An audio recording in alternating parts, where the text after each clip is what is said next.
जय श्री राम, जय हनुमान जी। आइए अब हम लोग मंगलवार व्रत कथा सुनते हैं। व्यास जी ने कहा, एक बार नैमिषारण्य तीर्थ में 88,000 मुनि एकत्र होकर सूत जी से पूछने लगे कि हे महामुने, आपने हमें अनेक पुराणों की कथाएं सुनाई है, अब कृपा करके हमें ऐसा व्रत और उसकी कथा बताएं जिसके करने से संतान की प्राप्ति हो तथा मनुष्यों के रोग शोक अग्नि शर्त दुख आदि का भय दूर हो।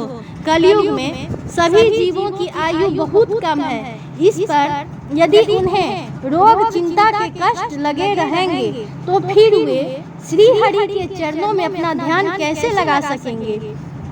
श्री सूत जी ने कहा कि हे मुनियों, आपने लोक कल्याण के लिए बहुत ही उत्तम बात पूछी है।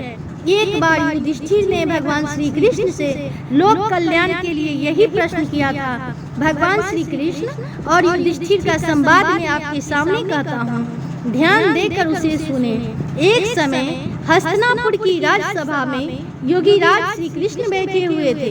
तब युधिष्ठिर ने भगवान श्री कृष्ण से प्रश्न किया कि हे प्रभु, नंद नंदन गोपी नंदन, आपने मुझे अनेक कथाएं सुनाई है, आज कृपा कर कोई ऐसा व्रत या कथा सुनाएं जिसके करने से मनुष्य रोग चिंता तथा भय से मुक्त हो तथा उसे पुत्र की प्राप्ति हो। हे प्रभु, बिना पुत्र ऋण, पुत्र मनुष्य का जीवन व्यर्थ है, वह नरकगामी होता है। पुत्र के बिना मनुष्य फिरतु ऋण से छुटकारा नहीं पा सकता और न ही वह पुण्यक नरक से उद्धार पा सकता है। अतः आप हमें पुत्रदायक व्रत बतलाएं। भगवान श्री कृष्ण ने कहा कि हे राजन, मैं एक प्राचीन इतिहास सुनाता हूँ, आप उसे ध्यान पूर्वक सुने। कुंडलपुर नामक एक नगर में नंदा नामक एक महाबुद्धिमान ब्राह्मण रहता था। उसका गुजारा बड़ी मुश्किल से चल रहा था, जैसे तैसे चलता था, परंतु वह बहुत दुखी रहता था क्योंकि उसके कोई संतान नहीं थी। उसकी पत्नी सुनंदा पतिव्रता थी। वह भक्ति पूर्वक श्री हनुमान जी की आराधना करती थी। मंगलवार के दिन व्रत करके अन्न में भोजन बनाकर हनुमान जी को भोग लगाने के बाद वह स्वयं भोजन करती थी। एक मंगलवार को गृह कार्य की अधिकता के कारण वह हनुमान जी का भोग न लगा सकी। इस पर उसे बहुत दुख हुआ। उसने स्वयं भी भोजन नहीं किया, प्रण किया कि अब मैं अगले मंगलवार को हनुमान जी को भोग लगाकर ही अन्न जल ग्रहण करूंगी।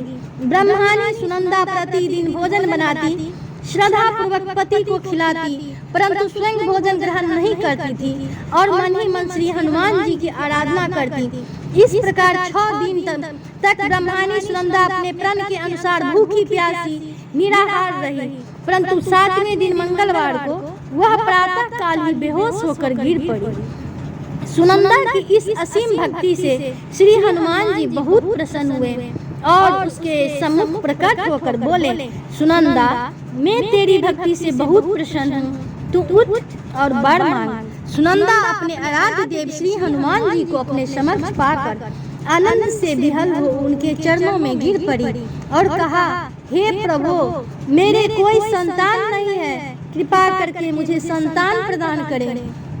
श्री हनुमान जी ने कहा, तेरी इच्छा पूर्ण होगी, तेरे यहाँ एक कन्या उत्पन्न होगी, उसके अष्टांग प्रतिदिन सोना दिया करेंगे। इस प्रकार वर देकर श्री हनुमान जी अंतर्ध्यान हो गए। ब्रह्मानी सुनंदा बहुत हर्षित हुई। उसने यह समाचार अपने पति से जाकर कहा। ब्राह्मण देवता कन्या का वरदान सुनकर कुछ दुखी हुए, परंतु सोना मिलने की बात सुनी तो बहुत प्रसन्न हुए। विचार किया कि ऐसी कन्या के साथ मेरी निर्धनता भी समाप्त हो जाएगी। श्री हनुमान जी की कृपा से वह ब्राह्मणी गर्भवती हुई और 10वें महीने में उसने एक सुंदर कन्या को जन्म दिया। वह कन्या अपने पिता के घर में ठीक उसी तरह बढ़ने लगी जिस प्रकार शुक्ल पक्ष का चंद्रमा बढ़ता है। 10वें दिन ब्राह्मण ने उस बालिका का नामकरण संस्कार कराया। उसके कुल पुरोहित ने उसे बालिका का नाम रत्नबाला रखा। इस कन्या ने पूर्व जन्म में विधि विधान से मंगल देव का व्रत किया था। रत्नबाला का अष्टांग प्रतिदिन बहुत सा सोना देता था। उस सोने से नंदा ब्राह्मण बहुत धनवान हो गया। ब्राह्मणी सुनंदा भी बहुत अभिमानिनी हो गई। समय बीतने के बाद रत्नबाला 10 वर्ष की हो चुकी थी। एक दिन सुनंदा ने नंदा ब्राह्मण से कहा, हमारी पुत्री रत्नबाला विवाह योग्य हो गई है, अतः कोई सुंदर तथा योग्य वर देखकर उसका विवाह कर दे। यह सुनकर नंदा ब्राह्मण बोला, अभी तो रत्नबाला बहुत छोटी है। तब ब्राह्मणी ने कहा, शास्त्रों की आज्ञा है कि कन्या 8वें वर्ष में गौरी, 9वें वर्ष में रोहिणी, 10वें वर्ष में कन्या, इसके पश्चात रज 16 हो जाती है। गौरी के दान से पाताल लोक, रोहिणी के दान से बैकुंठ लोक, कन्या के दान से इंद्रलोक में सुखों की प्राप्ति होती है। हे पतिदेव, अगर रज 16 का दान किया जाता है तो घोर नरक की प्राप्ति होती है। इस पर नंदा ब्राह्मण ने कहा, अभी तो रत्नबाला 10 वर्ष की ही है, मैंने तो 16-16 साल की कन्याओं के विवाह कराए हैं, अभी जल्दी क्या है। ब्राह्मणी सुनंदा ने कहा, आपको लोभ अधिक हो गया है। अगर 11वें वर्ष में कन्या का विवाह नहीं होता है तो उसके मासिक धर्म के रक्त का पिता और बड़े भ्राता को पान करना पड़ता है। शास्त्रों में कहा गया है कि यदि माता पिता और बड़ा भाई रज 16 कन्या को देखते हैं तो वे नरक के गामी होते हैं। नंदा ब्राह्मण ने कहा, ठीक है, मैं कल योग्य कर वर की तलाश में अपना दूत भेज देता हूँ। दूसरे दिन ब्राह्मण ने दूत को बुलाया और कहा, मेरी कन्या जैसी सुंदर है वैसा ही सुंदर वर उसके लिए तलाश करो। दूत स्वामी की आज्ञा पाकर वर खोजने के लिए चल पड़ा। अनेक नगर घूमने के बाद उसने पंपई नगर में एक सुंदर ब्राह्मण युवक को देखा। यह बालक, जिसका नाम सोमेश्वर था, बहुत गुणवान था। दूत ने इस सुंदर और गुणवान ब्राह्मण पुत्र के बारे में अपने स्वामी को पूर्ण विवरण दिया। ब्राह्मण नंदा को भी सोमेश्वर अच्छा लगा और फिर एक शुभ मुहूर्त में विधि पूर्वक सोमेश्वर का कन्यादान करके ब्राह्मण ब्राह्मणी संतुष्ट हो गए। परंतु ब्राह्मण नंदा के मन में तो लोभ समाया हुआ था। उसने रत्नबाला का कन्यादान तो कर दिया था, परंतु वह बहुत खिन्न था। उसने विचार किया कि रत्नबाला जब ससुराल चली जाएगी, इससे जो सोना मुझे मिलता है वह आगे नहीं मिलेगा। मेरे पास जो धन था कुछ तो इसके विवाह में खर्च हो गया और जो शेष बचा है वह भी कुछ दिन के पश्चात समाप्त हो जाएगा। मैंने इसका विवाह करके बड़ी भूल की। उसने विचार किया कि अब कोई ऐसा उपाय करूं कि रत्नबाला मेरे घर में ही बनी रहे। लोभ रूपी राक्षस ब्राह्मण नंदा के मस्तिष्क में छाता जा रहा था। रात भर सैया पर बेचैनी सी करवटें बदलते बदलते उसने एक क्रूर निर्णय लिया। उसने विचार किया कि जब रत्नबाला पति सोमेश्वर उसे अपने घर वापस ले जा रहा होगा तो वह मार्ग में उसका वध करवा देगा और अपनी पुत्री को अपने घर वापस ले आएगा, जिससे नियमित रूप से उसे सोना भी मिलता रहेगा और समाज का कोई मनुष्य उसे दोष भी नहीं दे सकेगा। प्रातः काल हुआ। नंदा ब्राह्मण और उसकी पत्नी सुनंदा ने अपने जयमाता तथा पुत्री को बहुत सारा धन देकर विदा किया। सोमेश्वर अपनी पत्नी रत्नबाला को लेकर अपने नगर की तरफ चल दिया। ब्राह्मण नंदा महालोभ के वशीभूत हो पाप पुण्य का विचार भी भूल चुका था। अपने भयानक और क्रूर निर्णय को कार्य रूप देने के लिए उसने अपने दूत को मार्ग में अपने जमाई का वध करने के लिए पहले ही भेज दिया था। दूत मार्ग में ही छिपकर बैठ गया और जैसे ही सोमेश्वर उसके पीछे छिपे स्थान पर पहुंचा, ब्राह्मण के दूत ने स्वामी की आज्ञा का पालन करते हुए सोमेश्वर का वध कर दिया। इसके पश्चात उसने यह समाचार ब्राह्मण तक भी पहुंचा दिया।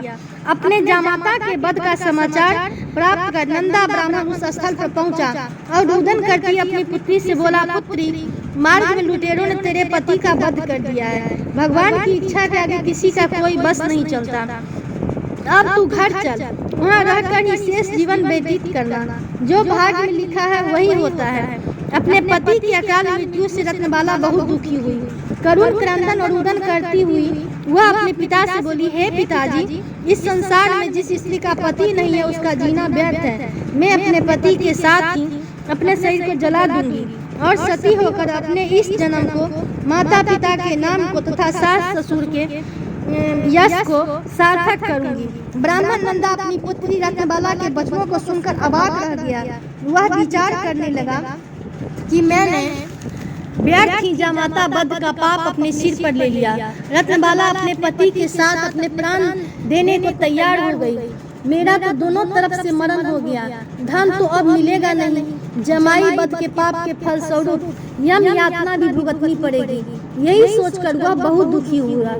सोमेश्वर की चिता रचाई गई। रत्नबाला सती होने की इच्छा से पति का सिर अपनी गोद में रखकर चिता में बैठ गई। जैसे ही सोमेश्वर की चिता में आग लगाई गई, वैसे ही प्रसन्न हो मंगल देव वहाँ प्रकट हुए और बोले, हे रत्नबाला, मैं तेरी पतिव्रति से प्रसन्न हूँ, तू वर मांग। रत्नबाला ने अपने पति का जीवन दान मांगा। मंगल देव बोले, रत्नबाला, तेरा पति अजर अमर है, यह बड़ा विद्वान भी होगा, इसके अतिरिक्त तेरी जो इच्छा है वह मांग। रत्नबाला ने कहा, हे ग्रहों के स्वामी, यदि आप मुझ पर प्रसन्न हैं तो मुझे यह वरदान दीजिए कि जो भी मनुष्य मंगलवार के दिन प्रातः काल लाल पुष्प लाल चंदन से पूजा करके आपका स्मरण करे, उसे रोग व्याधि न हो, 100 जनों से कभी वियोग न हो, सर्प अग्नि तथा शत्रुओं का भय न रहे। जो स्त्री मंगलवार का व्रत करे वह कभी विधवा न हो। मंगल देव तथा ऐसा ही हो कहकर अंतर ध्यान हो गए। मंगल देव की कृपा से सोमेश्वर जीवित हो उठा।